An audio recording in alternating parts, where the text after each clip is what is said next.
I have a tree growing just inside the tree line. This is its fruit. The fruit has no detectable aroma and is a dry pulp at purple stage. What is it? This is from Donna from Holly Springs. Again, Holly Springs. A lot of problems in Holly Springs. Yeah, a lot going on in Holly Springs. Yeah. No, I think it's a plum. I think it's a it's plum, yeah. Probably one of the No wild aroma, plums, like yeah, dry Chickasaw pulp. plum. Yeah. Yeah. Dry. Yeah, well, you know, it's a plum. probably not ripe, really. Yeah. You know, the pictures I saw, there was some kind of little shriveled up thing. I think that was a seed.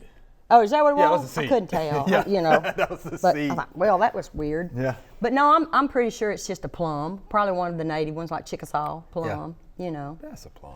Yeah. It's a green one and a purple one. Yep. Right. And as a kid, we used to eat them all. Yeah, we Green did. and Oh, purple. we did. Yeah, and they're kind of like a colony, like a thicket. Go to the plum thicket. That's what we call it. Squeeze plums. We had some fun with those. Thanks for watching the video. We hope you enjoyed. To subscribe, click below.